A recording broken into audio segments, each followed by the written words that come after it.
Go, just go away. Go, just go away. Just go away, just go away. Go hit the hay, go hit the hay. You're old and gay, you're old and gay. So go away, so go away. Just go away, just go away. Go hit the hay, go hit the hay. You're old and gay, you're old and gay. So go away, so go away. At the border, the open border, Joe Biden sleeps tonight. At the border, the open border, Joe Biden sleeps tonight.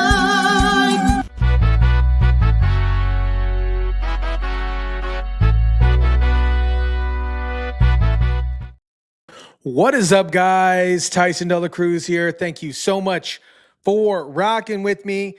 Today is December 6th, 2024. Happy Friday. Shout out to everybody catching this on the live. What is up, chat? Hope you guys are doing absolutely amazing. If you're catching this on the replay, just type in replay in the comment section. And if you like the video, smash the like button if you kindly would. What is up, chat? Come on in, come on in. What is up, Terry, My Mind, Gina, Stephanie, Bobby? What is going on? I told you guys yesterday that we were going to dive into some stuff. I came across a video, and I'm going to share a little bit of that video. I'm going to share some other stuff. We're going to be untangling the web of global politics today. Serious moves are happening behind the scenes. United Nations is looking anything but united. Biden lighting up a Christmas tree while running on fumes. Dollar store Obama Hakeem Jeffries is scratching his head like, what is Doge? We're going to revisit a little bit of Gaddafi's eerie predictions. You guys remember Gaddafi, about the powers that took down Saddam. Hillary Clinton openly admitting ties to the Taliban. Tulsi Gabbard calling out the war machine for what it actually is. And meanwhile, we're going to dive into a little bit of Klaus Schwab and the WEF, the World Economic Forum, are hard at work and their potential Great Reset agenda, complete with farmland seizures and talks of microchips. But Vivek and other folks, we all like Vivek, are fighting back. And to mix it all in, we got old man Bernie. We got Bernie Sanders, who's talked about backing the one and only RFK Jr. for Secretary of Health and Human Services, while Melania finally breaks her silence on the viral Trump dance. Trump dance. Get it, get it. Her reaction is absolute gold. What is up, everybody? Hope everybody's doing amazing today. What is going on? So thanks for rocking with me today. Smash the like button if you kindly would. What is up, Bright Star? Proof is in the pudding. What is going on? All right, so I came across this video. If you guys haven't seen it yet, Candace Owens. How many of you guys like Candace Owens? Okay, where's my sound effects? I added some sound effects on here too. I added some sound effects. Another one. Come on. But Candace Owens was talking about this topic, and then it had me diving in. So we're going to start with that, and then we're going to dovetail into some segments which she doesn't necessarily get into. So let's dive into some Candace real quick. And stealing from less powerful states who couldn't do anything about this. And then he did the unthinkable, okay? Muammar Gaddafi gets up in front of the United Nations in 2009 before the General Assembly, and he just starts calling ish out. I'm talking everything. Like, he just starts running his mouth. He asks, among many other things, who made the call for Saddam Hussein, the president of Iraq, to be murdered? Now, it's difficult for us to remember this. Many of us were too young, and even if old enough, like I said, we believed our government every time they simply said, so-and-so is a terrorist, and we asked no further questions. We, of course, had a natural fear about the Middle East because of 2001, the 9/11 attacks. But I'm just going to remind you here, Saddam Hussein was the duly elected 5th president of Iraq. Irrespective of whether you believe he was a terrorist, whether or not you believe he was just standing up for Iraqi civilians, he was a duly elected 5th president of Iraq. He was at first the prime minister, then he became the vice president, and then he became the president. And in 2003, we invaded Iraq. Do you guys remember why? Just a little refresher. So the reason why I'm bringing this up is because this massive war machine, right? My mind said it right here. I see a lot of you guys like Candace Owens. I like Candace Owens. I think she is aging like fine wine. She is actually looking more beautiful and beautiful as the days progress. She's smart. She's intelligent. All the amazing things. But my mind brings it up right here. Weapons of mass destruction. Stephanie says, when I watch Candace, I feel like we're on the couch. She's amazing in research and just does great journalism in general. Journalism in general. Because 9/11 had happened 2 years prior, and without a single shred of evidence, our military-industrial complex said that they had reasons to believe that Iraq had weapons of mass destruction. Now, this is weird. Really doesn't really pass sniff test. First and foremost, because Saudis committed 9/11. And yet here we were saying that we had to invade Iraq because of it. And of course, Bibi Netanyahu was in the mix saying like, no, like they've got weapons of mass destruction. I'll give you a quick update. It was all a lie. They just made it up. And in the process, we murdered 1 million innocent Iraqi civilians. 1 million. Okay. And this is what sparked, it didn't really connect, because when she says this, 1 million. And without a single shred of evidence, our military-industrial complex said that they had reasons to believe that Iraq had weapons of mass destruction. Now, this is weird. Really doesn't really pass sniff test. First and foremost, because Saudis committed 9/11. And yet here we were saying that we had to invade Iraq because of it. And of course, Bibi Netanyahu was in the mix saying like, no, like they've got weapons of mass destruction. I'll give you a quick update. It was all a lie. They just made it up. And in the process, we murdered 1 million innocent Iraqi civilians. 1 million. Okay. Plus, we destroyed in the process, as we always do, some of the oldest Christian communities in the world. That's just par for the course in terms of us. So, Candace is pretty young too. Yes. 9/11 was our own government. They used, yep. I dived into, I kind of dove down a rabbit hole after watching this, and I wanted to share Gaddafi's speech. I'm not sure if this is going to get censored or whatever, but it doesn't matter.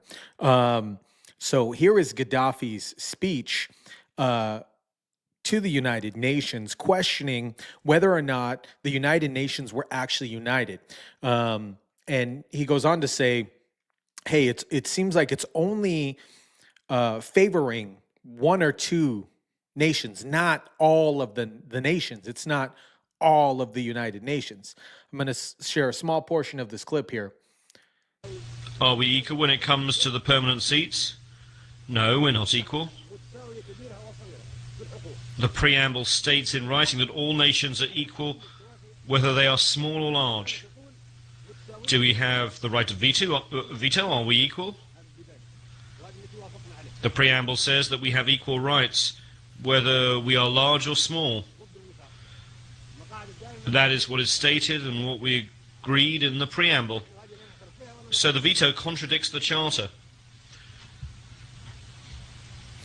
The permanent seats contradict the Charter.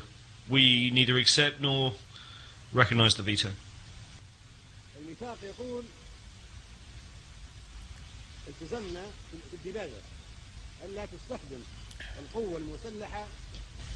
The preamble of the Charter states that armed force shall not be used save in the common interest. That is the preamble that we agreed to and signed, and we joined the United Nations because we wanted the Charter to reflect that.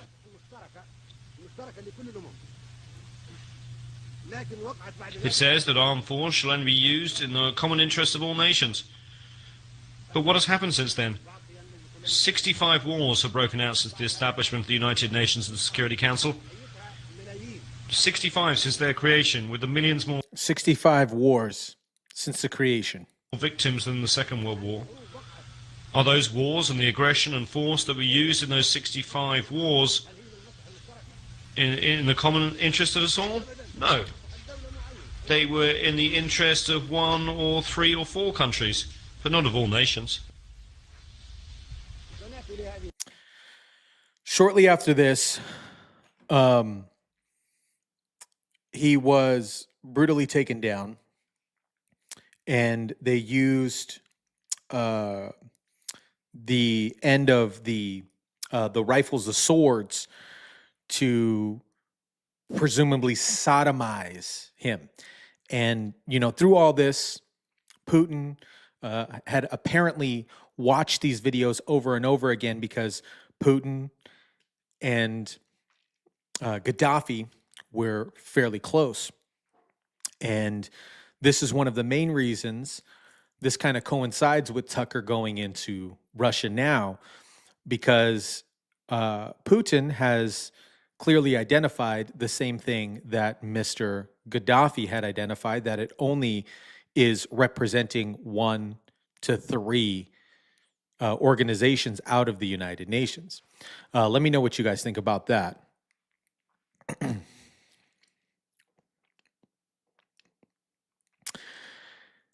And then Gaddafi goes on to say this about the execution of Saddam.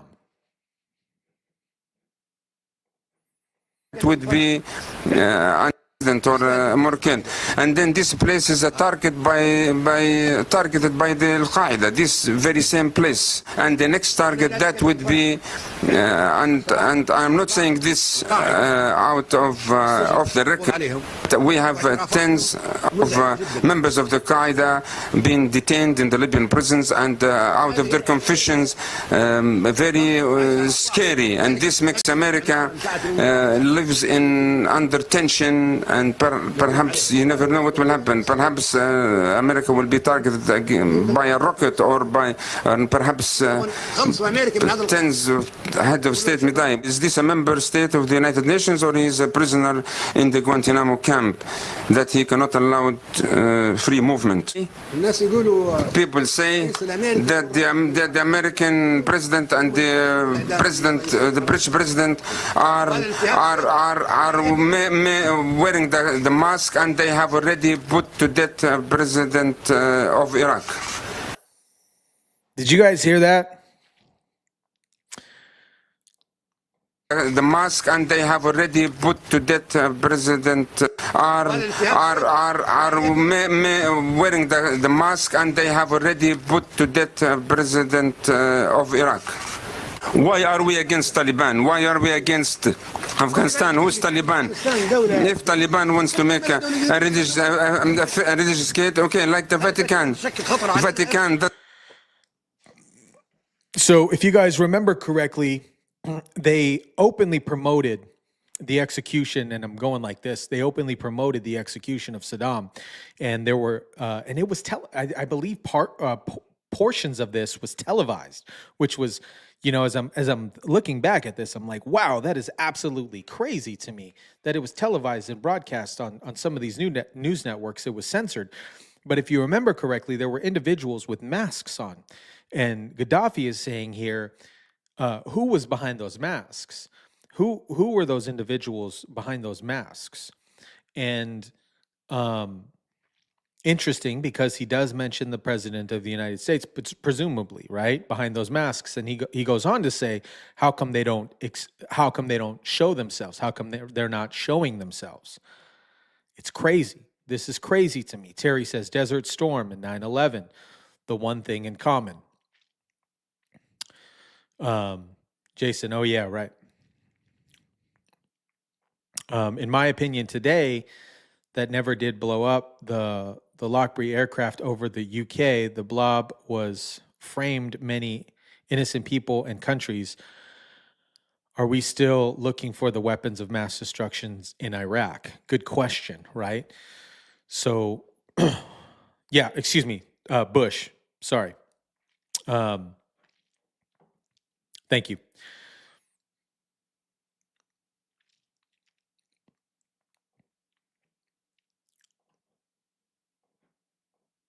Was the duly elected fifth president of Iraq, irrespective of whether you believe he was a terrorist, whether or not you believe he was just standing up for Iraqi civilians. He was a duly elected fifth president of Iraq. He was at first the prime minister, then he became the vice president, and then he became the president.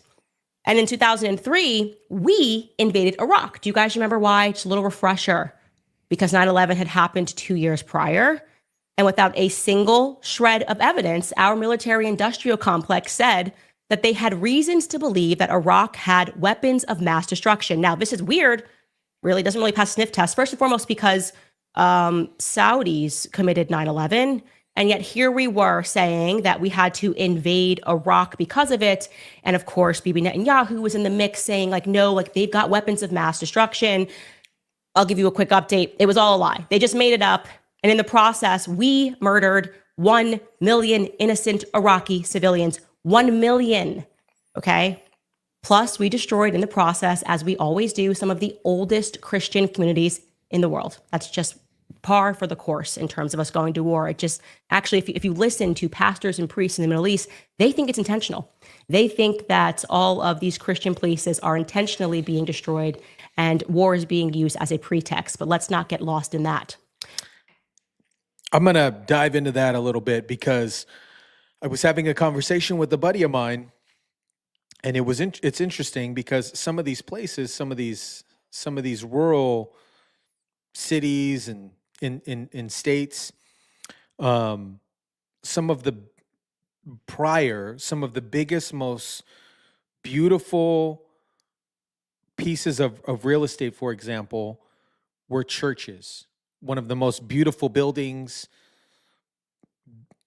beautiful, what's the word? Buildings, just buildings, right? Beautiful buildings. And now it's interesting because some of the most lavish buildings are government buildings. I don't know. It seems kind of suspect, you know? It seems kind of suspect to go here. Specifically what Candace was saying here, you know, because a lot of these Christian communities have been blown away. And we see that in previous history as well. You know, when the Spaniards invaded, they got rid of all previous religious books and wiped everything away. Napoleon, same thing. Very interesting. Of course, like I said, Israel lobbied for our invasion. They cited Iraq and nuclear development in Iraq as a potential threat to the region's stability. And months after our invasion, Saddam Hussein was captured. And a few years later, he was sentenced to death for crimes against humanity. The media did a pretty good job convincing the public that he was a terrorist with ties to Al-Qaeda. Al-Qaeda, you remember this? Everybody started talking about Al-Qaeda. We didn't really know what it was. Funny to look at it now in the retrospect because years later, Ozzy? Hillary Clinton admitted freely and openly that Al-Qaeda, yeah, well, that was kind of sort of like us. Here we go. So here is Hillary Clinton, okay, openly stating this situation here. We were intentionally arming rebels and terrorists to fulfill our regional goals in covert operations. Take it away, Hillary Clinton. We also have a history of kind of moving in and out of Pakistan. I mean, let's remember here, the people we are fighting today, we funded 20 years ago. And we did it because we were locked in this struggle with the Soviet Union. They invaded Afghanistan, and we did not want to see them control Central Asia, and we went to work. And it was President Reagan in partnership with the Congress, led by Democrats, who said, you know what, sounds like a pretty good idea. Let's deal with the ISI and the Pakistani military, and let's go recruit these mujahideen, and let's get some to come from Saudi Arabia and other places, importing their Wahhabi brand of Islam so that we can go beat the Soviet Union. And guess what? They retreated. They lost billions of dollars, and it led to the collapse of the Soviet Union. So there's a very strong argument, which is, it wasn't a bad investment to end the Soviet Union, but let's be careful what we sow because we will harvest. So we then left Pakistan. We said, okay, fine. You deal with the stingers that we've left all over your country. You deal with the mines that are along the border. And by the way, we don't want to have anything to do with you. In fact, we're sanctioning you. So we stopped dealing with the Pakistani military and with ISI, and we now are making up for a lot of lost time. She goes on, and she speaks about this, and it's sort of a known thing. In fact, one of the conspiracy theories floating around there is that the United States is funding, along with Israel, ISIS, and that we are essentially training people on the ground, training rebels, arming them. As she says, we send weapons over until we fulfill our initiatives, and then we just sort of leave the region. Now, it is important. Interesting, right? It's happened recently. To note, going back to Saddam Hussein, that Iraq was also a member of the United Nations, a member state of the United Nations. And according to UN rules, when a sovereign nation and a member state is invaded by another country, all of the other member state countries are supposed to ally together and protect that country. That's the reason, right? That's the reason everybody's joining. This is going to be international liberalism. There's new rules. The adults are in charge. We have to move away from this barbaric world. You know, Western principles are better. And if you guys all agree and we form this union, then we will be able to protect you little countries. But even when all member states, the majority, overwhelming majority, vote in certain resolutions, they're just ignored if it goes against the will of certain countries. At least that's what LJ says, Hillary said about the deaths of 4 Americans in Benghazi, what's the difference does it make? I do remember that. That is disgusting, right? That's a clip that's actually been recirculating recently back on X when she said those things. Steven says, how has everything we've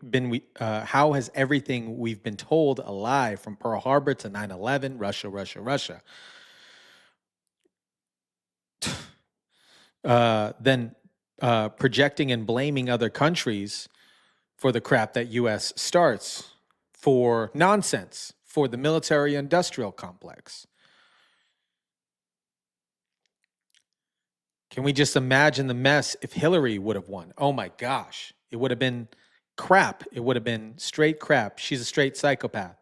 Terry says, I was very young during the first, but I do remember both Bush presidencies.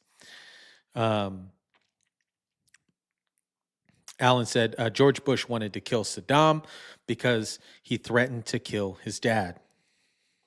What Gaddafi said, and we're seeing that now. We talked about the ICC, everybody asking for sanctions against Israel, the majority of the country saying what was happening in that region was wrong, and basically people just said, don't care what all you little countries think. America and Israel think this, and we're going to therefore do whatever it is that we want to do, okay? So Muammar Gaddafi, during this speech, explicitly asks who called. Let me fast forward here because she mentions Obama. Obama had openly mentioned that they were not going to invade anybody unless chemical weapons were utilized. Here we go, right here. If Assad chemically gases, It's chemical. jump into this war, but the American public is just not going to fall for it. Not this time. Rather incredibly, here's what happened next. Obama, our president at this time, gets up before the public and he says, like, look, we're not getting involved in Syria. Don't worry. The message, weapons of mass destruction, and we never found them in Iraq. We're not going with that. The only way we would get involved in Syria is unless, right? He says that he's got a red line. There's only one way, he says, that we are possibly going to get involved, something incredibly specific. He said, unless President Bashar Assad crosses a red line. And what was that red line, guys? He said, if Assad chemically gases his own civilians. Take a listen to Obama on the matter. Ordered military engagement in the situation, but the point that you made about chemical and biological weapons, is critical. That's an issue that doesn't just concern Syria, it concerns our close allies in the region, including Israel. It concerns us. We cannot have a situation where chemical or biological weapons are falling into the hands of the wrong people. We have been very clear to the Assad regime, but also to other players on the ground, that a red line for us is we start seeing a whole bunch of chemical weapons moving around or being utilized. That would change my calculus. That would change my equation. That would change his calculus. That would change his plan if chemical weapons were being used. Interesting. Chemicals against your own civilians, and Assad just does it allegedly. He gasses Allegedly. his own civilians. A really strange thing for him to do, because Assad had just invited the United Nations inspectors into Syria at this time to investigate cases of rebels who were allegedly rebels using chemical weapons. He was also winning handedly against those rebels. Suddenly another one of these civil wars that were popping up, but he was winning handily. He says, UN, come in, check out, they're using chemical weapons. And at this time, I guess at the same time, he just decided to gas his own civilians in a sarin attack in Damascus suburbs, guaranteeing that the UN inspectors would then be diverted to that case. It's totally crazy. It almost doesn't make any sense, right? LJ dropped a book, The Deep State Explained, The Invisible Hand. I just took a screenshot of that, or took a photo with it with my cell phone. I'm going to check that out. Stephanie says, what's crazy is here is ISBA,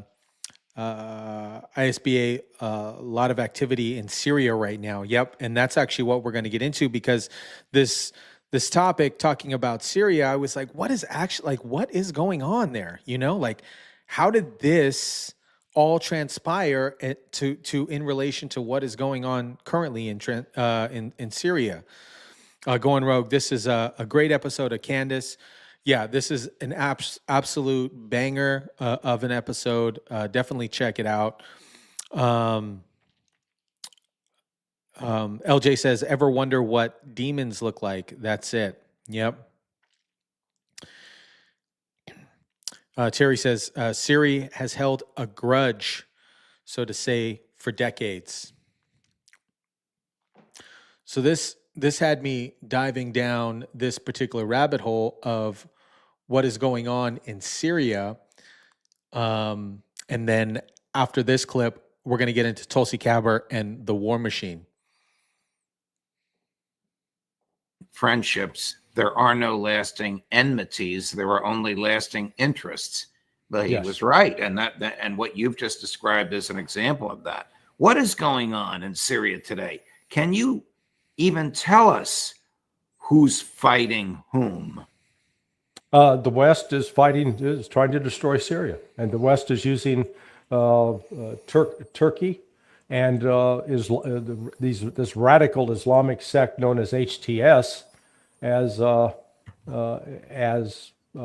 proxy. But let's remember, this goes back years. In 2011, the United States, during the so-called Arab Spring, with the backing of Gulf Arabs, targeted Syria specifically to try to take out Bashar al-Assad. Why? Because Assad was seen as too closely aligned with Iran. This was a way to attack and weaken Iran. And that attack was entirely to serve Israel's interests, to get rid of Iran, because it's Israel that views Iran as the ultimate threat in the region. And perhaps with good reason, but Iran is fighting on behalf of the Palestinian people, and Israel is committing genocide on the Palestinian people. So you go back to 2011 when the United States started collecting weapons in Libya, collecting those, putting them in Benghazi, servicing those weapons, and those weapons were shipped out of Benghazi. Yeah, there's an old familiar. There's an old familiar word, Mrs. Clinton. Yeah. And those weapons were shipped to Turkey. We were coordinating with Turkey back then, and then Turkey would take those weapons and deliver them to these radical Sunni extremists that Alistair Kirk talked about earlier on your show. You know, they're called takfiri, which means they're the ultimate apostates. They hate everybody. They hate Sunnis, they hate Shias, because they think they're the only truth bearers for Allah. And so they'll go out and kill everybody. So that's what the Turks were doing. In fact, the attack in Benghazi that took place in 2012 occurred because a week before that attack, David Petraeus, CIA director, flew to Turkey and he said, hey guys, we're going to have to suspend this weapons shipment for a bit. Barack Obama's worried that it could impact on his election because the campaign was heating up. And so we're going to put a halt to that. Chris Stevens, the ambassador, went to Benghazi specifically to meet with the Turkish counterpart from their embassy in order to, finish the arrangements on that. And that's when that attack took place. So now what's happened is, in part, the United States and the Great Britain, I believe, have created this with Turkey's full cooperation and participation, it now is clear, this offensive that coincided with this imposition of the ceasefire between Israel and Lebanon. And by this pressure to try to destroy the government of Bashar al-Assad, and at the same time force the Russians to flood troops into the region as well, because again, remember, the British and American intelligence believe that if they can put this kind of strain on Russia, it'll take some of the heat off in Ukraine.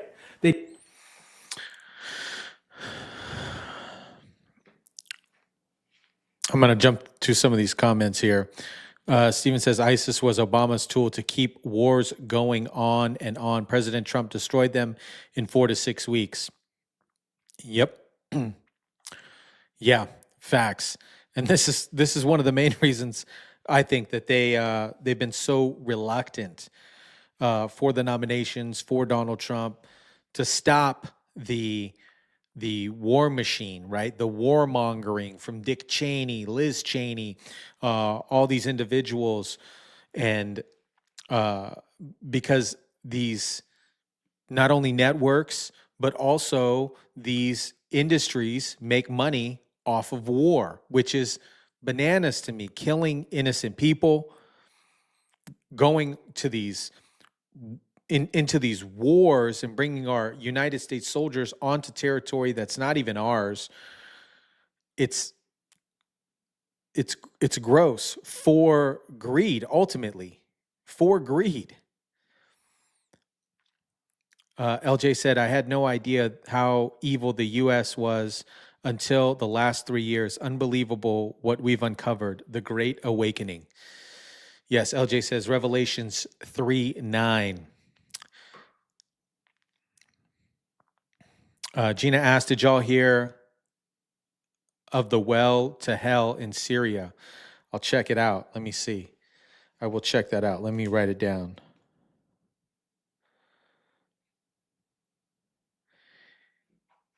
Here is Tulsi talking about the ongoing dangers of war. We've seen many clips of Tulsi. This is an 8-minute clip. I'm not going to share the entire clip, but I'll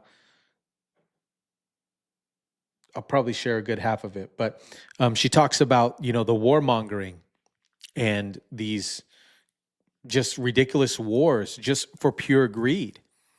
For pure greed. Alan said, I watched a documentary.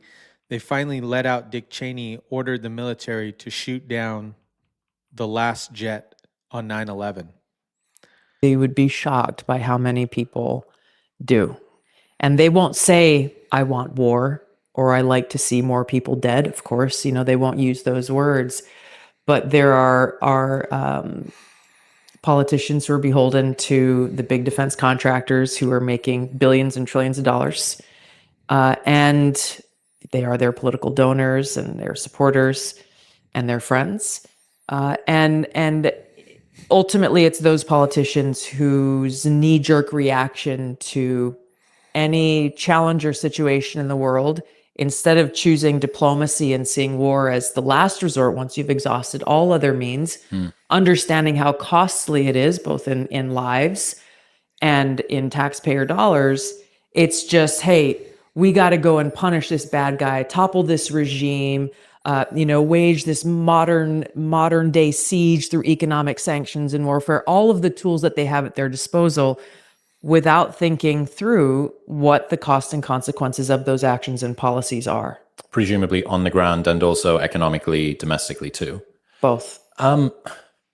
It seems, are these people... And it's, by the way, it's not reflective of, I think, especially over these last 20 plus years, the vast majority of Americans, regardless of political party, are sick and tired of this. So their view is not reflective. They're not just like, oh, well, this is what the quote unquote people want. It is ultimately, it goes back to this kind of cabal of power that they're trying to hold on to.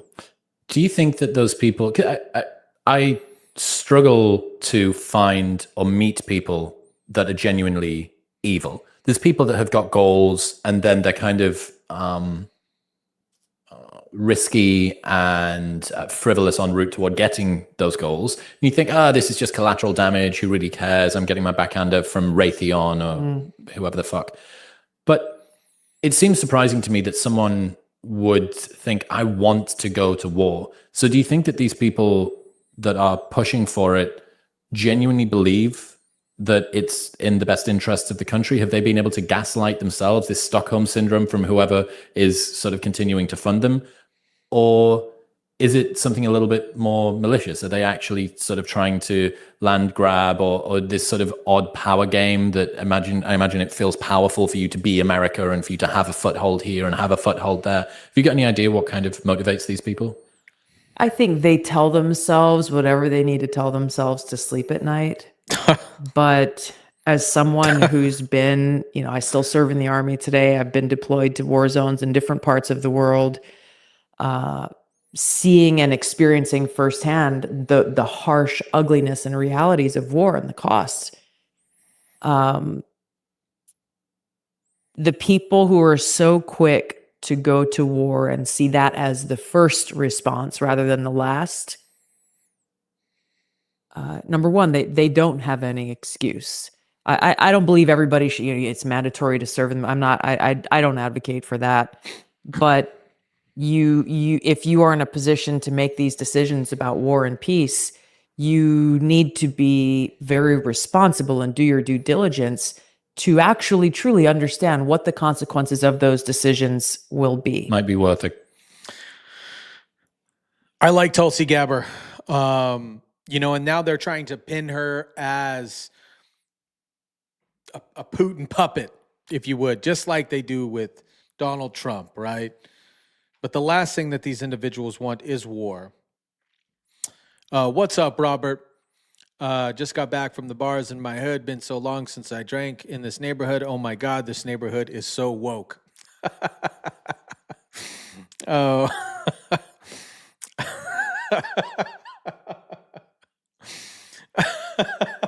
Sorry. Oh, that's hilarious. Oh. We only know a tiny percent. Yeah. I understand how Tulsi can be personally offended. Yeah, she actually fought in some of these wars, and I had just recently discovered maybe a few months ago that she is still an active duty member, which is freaking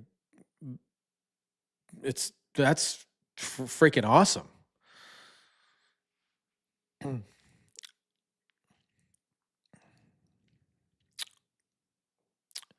Steven says there's certainly evil satanic people in the world. Yeah.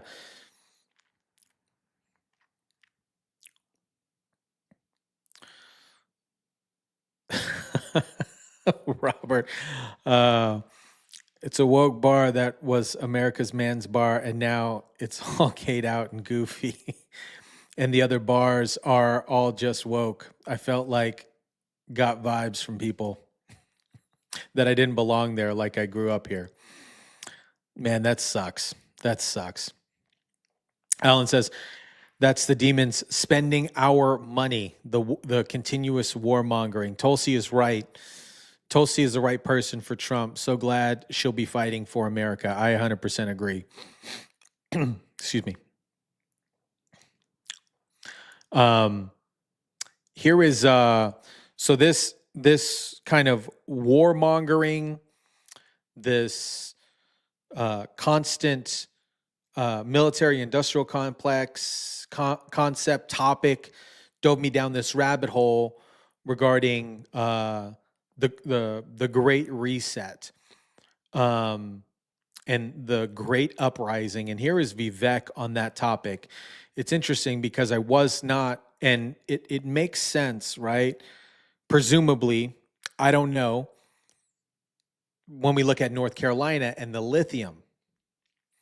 It's kind of suspicious how some of these hurricanes had particular patterns. I'm not being a conspiracy theorist here, but there are significant lithium mines in North Carolina. And Vivek talks about this concept. If you guys are familiar with it, it's called eminent domain, where they can seize your land. And they were doing this in farmlands in order to build particular pipelines. Reset is a vision from the World Economic Forum in Davos that calls for dissolving the boundaries between the public sector and the private sector, dissolving the boundaries between nations, dissolving the boundary even between the online world and the offline world, to work together towards the singular global common good as articulated by the likes of Klaus Schwab. What we're seeing in Western democracies around the world is a rising, an uprising. I'd call it, yes, in a good way, a populist uprising of everyday citizens who say hell no to that vision.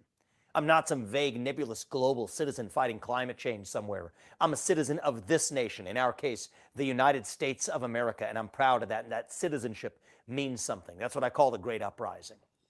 But for the Great Uprising to actually succeed, we have to stand for something, for an alternative vision. What is that vision? It is sovereignty. That's the opposite of the Great Reset. We've been searching for what it is. What does it mean to be the opposite or in opposition to the Great Reset? It means we are sovereign at the level of the individual, the family, the nation, and God. Individual, family, nation, God, that beats race, gender, sexuality, and climate. If we have the courage to actually stand for something, for our vision of what it means to be sovereign as an individual, that I am an agent, free to achieve what I want with my own free will, not riding some fake tectonic plate of group identity. My membership in a family, the ultimate unit of governance, the best known form of governance to mankind in our country or any other one. That I'm a citizen of a nation, and that means something, that national identity is part of my identity, that the nation state grounds me, and I'm not going to apologize for my pride in it.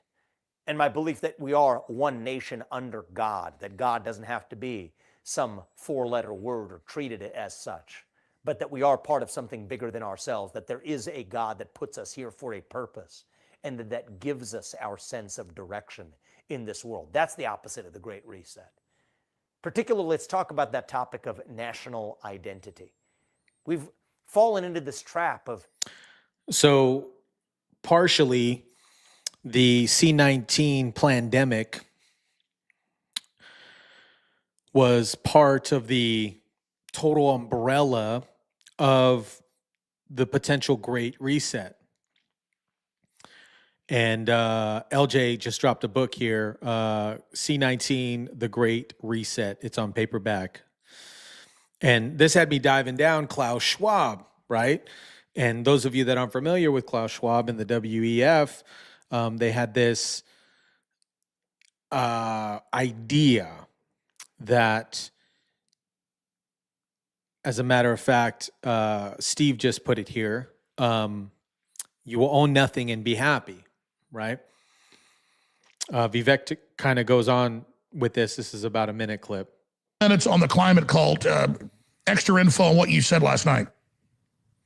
Yeah, and that was supposed to be a general closing statement, but I was so disappointed they didn't ask about the climate cult once that I just said, forget my closing statement. I want to talk about this.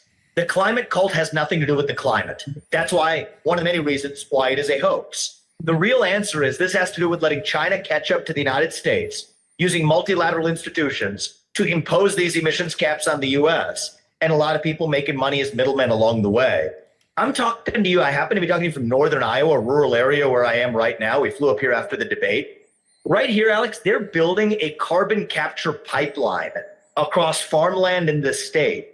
I've met innocent farmers who don't want that pipeline built across their land. There are real dangers and risks associated with it. One of those in Mississippi had a leak and exploded, and that actually sent a bunch of people to the hospital. They're capturing carbon dioxide from ethanol plants and building a pipeline across. You know what they're now threatening to use with those farmers is eminent domain. So think about that unconstitutional violation, that World Economic Forum vision that you have no property. Well, now they're bringing that to the backyards of even Iowa farmers in the United States, where they are saying, hey, we're going to use eminent domain by hell or high water if it's your property or not. And I just think that's wrong. It's unconstitutional. The only legal justification for eminent domain is if they say it is necessary for a public use. But then if you accept that fighting carbon dioxide emissions is necessary, that meets the constitutional standard for what's required for eminent domain and seizing your property, then next you know what's coming. Come and take your gas stove. Leave a $50 check in your mailbox. Oh, listen, they're already doing it. It's a total power grab by elite corporations against the people. Give us 2 minutes. So here is a clip on Klaus Schwab officially announcing the global reset. This is an older clip. Opportunity to create this global reset which we all need. This global reset is necessary because we have seen that our policies which we pursued before the coronavirus struck us, that those policies do not create the necessary inclusion of society necessary for harmonious societal development. And they do not create the sustainability of what we are doing. Just think of the global warming technologies of the fourth industrial revolution. I'm thinking here of artificial intelligence. I'm thinking of the Internet of Things, of the new capabilities we have with genetic engineering. Those technologies have been very much advanced by the pandemic. We know that many of the world's problems can only be solved if we apply new technologies. And I'm happy to see China putting high importance on developing its fourth industrial revolution capabilities. We have a great opportunity at this moment, like we had after World War II, to have in some way a new beginning in our global cooperation, in globalization, in managing our global affairs. Kind of goes in line a little bit with universal basic income. Kind of going back on Stephen's comment of, you'll own nothing and be happy.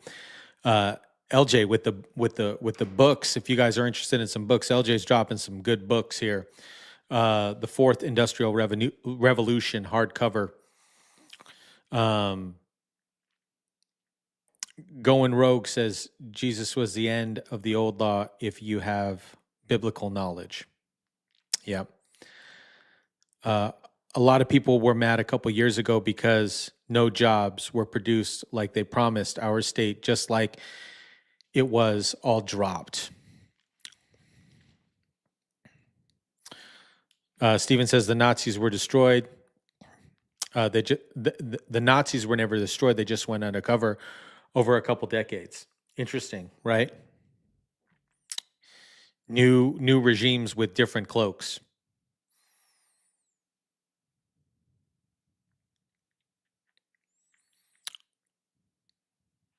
Anyways, this is this is what I dove into here, and then here is a video regarding the WEF is threatening world leaders into carrying out the Great Reset. It's a global potential coup to defeat against what is essential for people to rise on their own.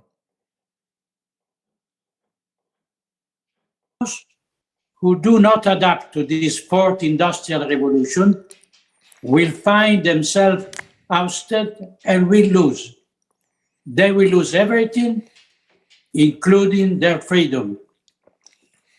In short, Klaus Schwab is threatening the head of government of the 20 most industrialized nations in the world to carry out the programmatic points of the Great Reset in their nation. This goes far beyond the pandemic. It is a global coup d'etat against which it is essential that people rise up and that the still healthy organ of state start an international juridical process.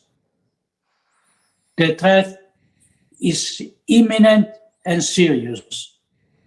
Since the World Economic Forum is capable of carrying out its subversive project, and those who govern nations have all become either enslaved or blackmailed by this international mafia.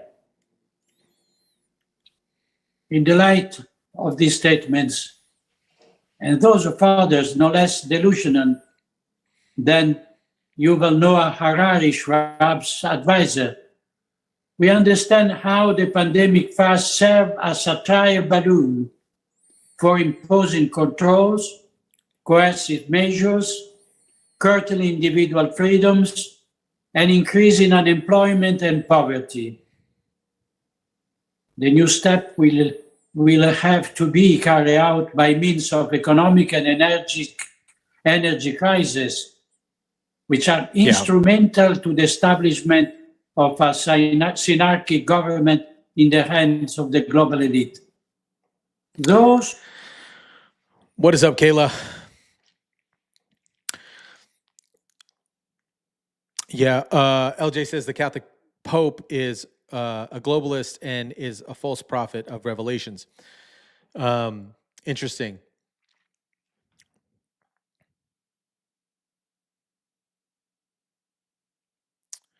Let's see here. Let me run through some of these comments. What's up, Kayla? Hope you're doing amazing. Going rogue. I'm not sure what your typical pick and choose. Let me run through some of these comments. I'm not sure. I don't know if that one was for me, but I saw multiple channels. There might be more viruses coming out after Trump's inauguration. Who knows, right? Who knows? I know that they've openly talked about it. Who knows what Bill Gates and Fauci have in store? I don't know.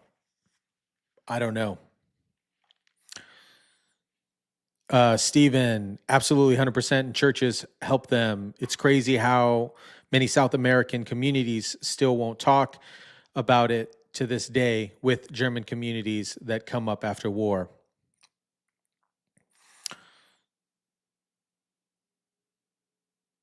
I'm Jewish. Jewish don't believe in Joshua as God of Son. However, I'm not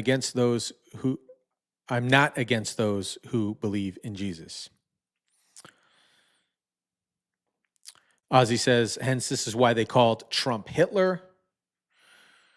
Oh, shoot, Kayla, I hope you feel better. Yes. Alan says, yes, we should be prepared. I really hope it doesn't happen again, but we have no control. And that is the biggest thing, is that we don't necessarily have control, right? So I brought up this video with the Pope and Klaus Schwab just to show different dynamics of what in totality the WEF and potential global reset and global uprising are occurring. Let's see. Steve says there won't be another virus until the next election. Could be before midterms. Interesting. Alan says a lot of illegal immigrants are bringing in old diseases that were gone, old diseases that were gone here, but they do nothing about it. Yeah, it's kind of like when they invaded these kind of small cities and states way back in the day.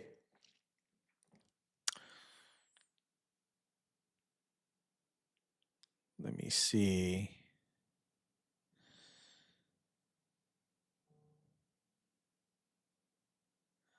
Terry says things are tough for Kayla, but things are tough for Kayla and but we are barely making it.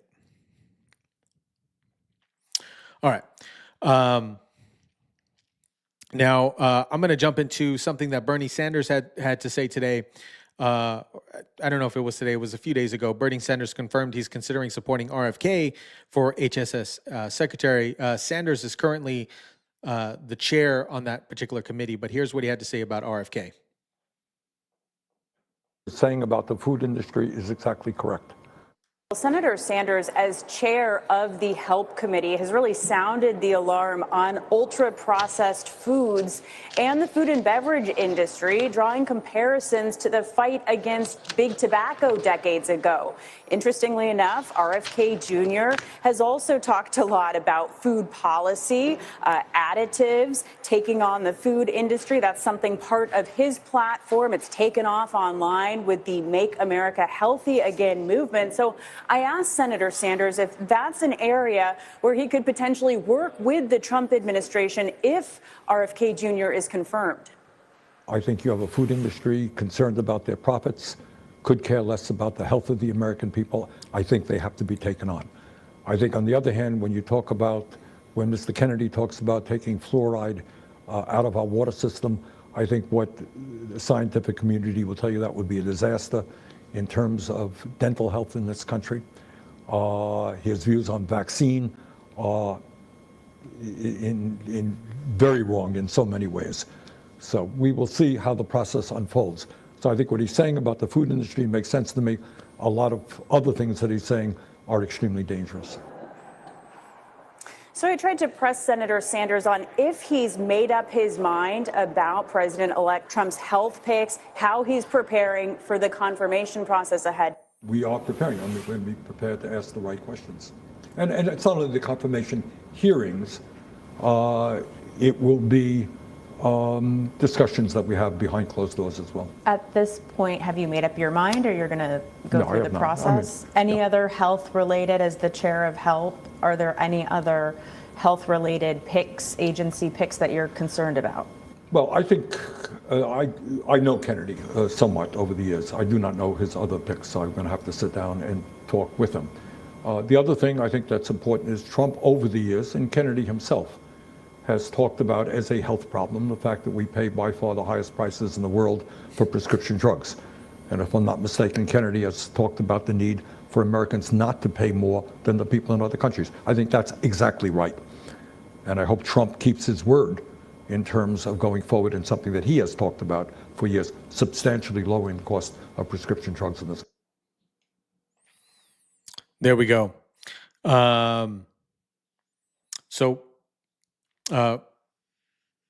Bernie, obviously, the Democrat Party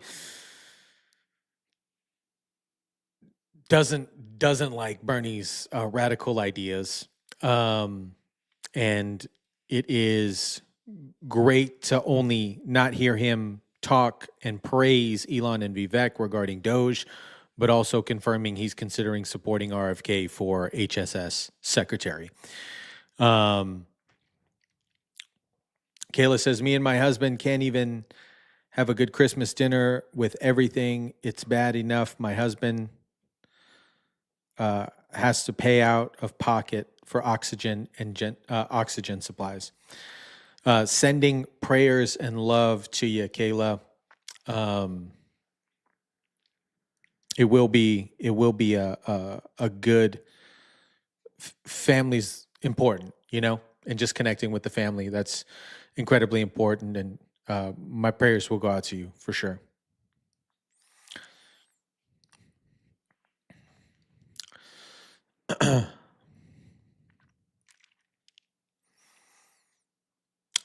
Jenny says Trump was correct about hydrochloroquine.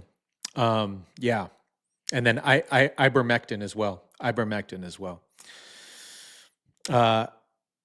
Jack says any politician that pushes the vax is still going to disagree with RFK.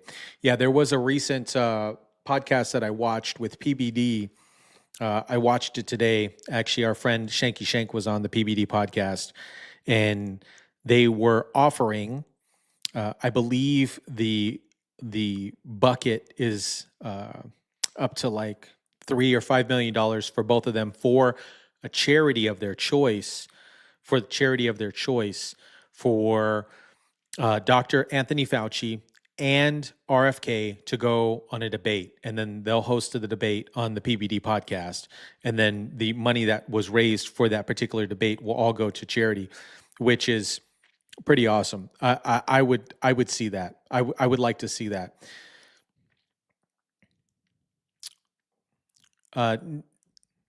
Bright Star says Bernie is a buffoon. He has, you know what? He has some interesting ideas. He has some interesting ideas. I think they're just too far. Some of the ideas that he has are too far left for the party itself. That's why, he can never catch a nomination. LJ, I never thought I agree with the old communists, but Bernie has, yeah. Sorry, I said that before I read that comment, but yeah, I think recently he just sees where the excess spending is going and where the ridiculous spending's going, the way that they're, not treating Americans correctly, cost of prescriptions, all this other stuff. Bernie has some valid points there. Alan says, I'm sorry to hear the costs are worse every day. Medical costs are horrible. Hope Trump can help us with that. I hope so too. They really tried to silence RFK. They really did. They really did, specifically regarding the vax stuff. And they're still doing it. They're still doing it. Kathy says, be extremely suspicious of anything and everything spewing from Sanders' sewer. Where has this POS has been for all this years, in my opinion. Fauci, he did. Fauci said that he's not going to do the debate. That sucks. That sucks. What's up, Robert? Hope you're doing amazing. Alan says Medicare doesn't want to pay for anything as we get older. We need help, not charge us more and take our things away. I 100% agree with that.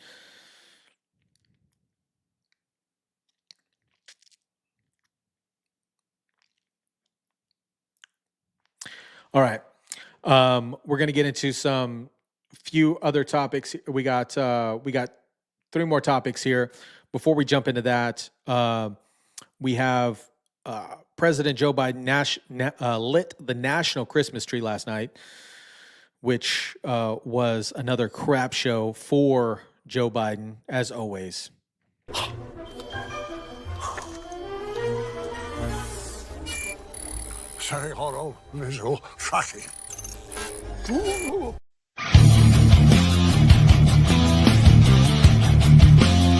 Tonight, to help light this beautiful tree, Mickey, will you start the countdown? All right, y'all, let's count down together, people. 5, 4, 3, 2, 1. Whoa! Folks, as you gather here in President's Park. I don't understand a word you just said. As you gather here in President's Park just outside the White House. Merry Christmas, America. Merry Christmas to all of you. Merry Christmas to all of you. May God bless you all. And may God protect our troops. Thank you, thank you, thank you.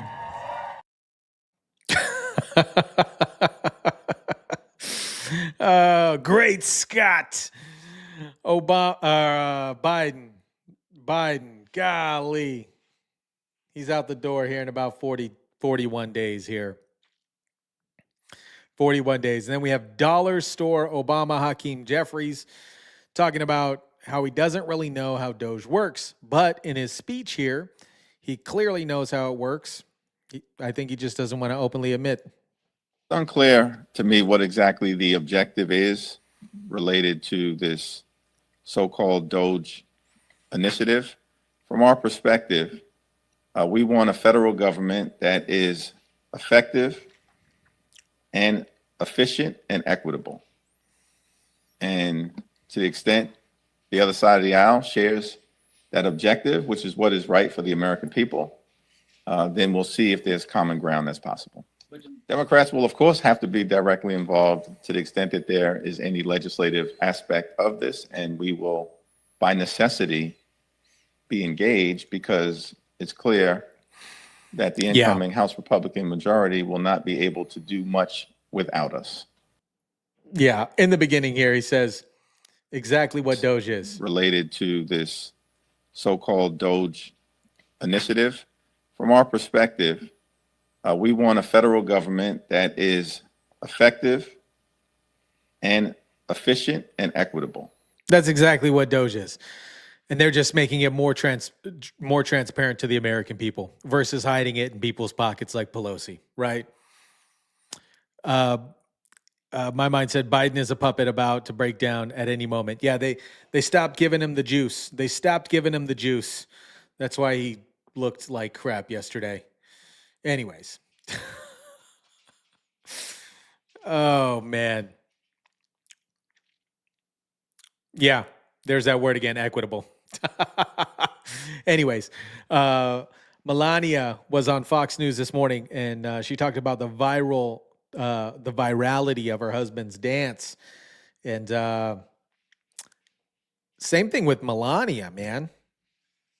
Like fine wine, like good cheese, aging very well and gracefully. So thoughtful, and we've heard him talk about, by the grace of God, he is alive today. What we have seen since he was elected and over the last couple of months is that calmness and maybe gratitude or whatever it is. But something else we've seen is he seems so kind of happy and loose because last night at the Patriot Awards, I think we got a clip. He was doing the Trump dance, and I'm sure you've seen that evolve over the last. As you look right there, how do you describe your husband's dance moves? Oh, this is very special and unique dance. It is, right? And I think a lot of people are copying it, and everybody have fun with it. Yeah. Which part is this? How you dance? No. Which part of the Trump dance? Did you give him any tips? Like in the beginning, it was low, and then it was up high, and now there's a golf swing. No, he's coming all on his own. Have you ever done the Trump dance? You are Mrs. Trump. I did not. So I guess She's beautiful. she's going to start today. I love how she gracefully answers questions. It's fantastic. LJ says she's only 54. Yeah, she looks great. She looks fantastic. Steven says, I saw Melania on Fox. She's beautiful and intelligent. Yep. I love how she says, yeah, not quite.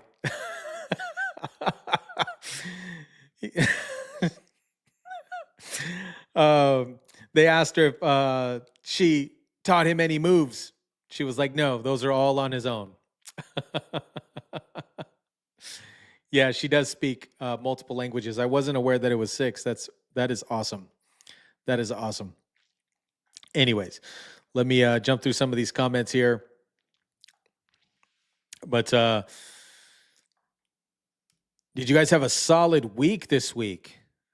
I know Kayla's not feeling too well, but this week kind of flew by pretty quickly. What is up? Terry says Melania is the dictionary definition of classy. I think so too. I'm excited to see next year's Christmas endeavors at the Trump White House. And man, they really raised some amazing kids. They really raised some amazing kids. I saw a small video clip of Barron's voice. For those of you that joined on a live, I think it was a couple months ago, it was hosted on X Spaces, and Barron was supposed to speak, which I was super excited for, but he didn't end up speaking.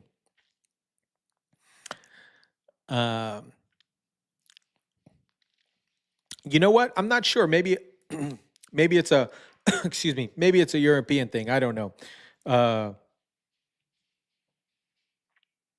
My family's from Germany, and we hardly ever did that. And I've never seen any of my parents do that either. Kiss each other on the lips. It's interesting. Or like fart in front of family members. Like it's just very, I don't know. It was very militant in my household. We had specific living rooms that we could sit in and not sit in. Lynn says, I wonder what hideous Christmas decor Jill and Biden will do this year. Who knows? We'll probably see it come out here in the next couple weeks. Actually, probably this week. Who knows? Who knows? Who knows? Robert says she's staying gorgeous. My goodness. Yeah. Keith, what is up, man? Solid week, brother. Looking forward to these next 4 years. I am too. Or Kenneth, excuse me. I'm sorry. Kenneth. I'm sorry. I said Keith. My bad. Sorry. Yeah, absolutely. Looking forward to these next 4 years. I think these next 4 years are going to be absolutely fantastic.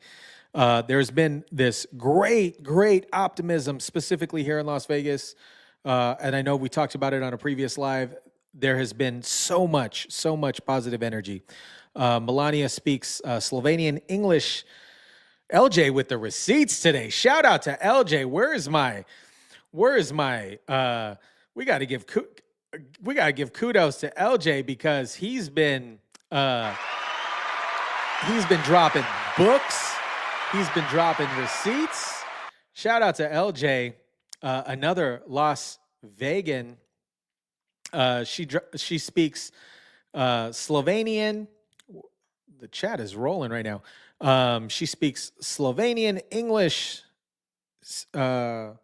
Serbian, German, French, and she also appears to know Italian. I love it. She's fantastic. World affairs across the nation start on Memorial Day.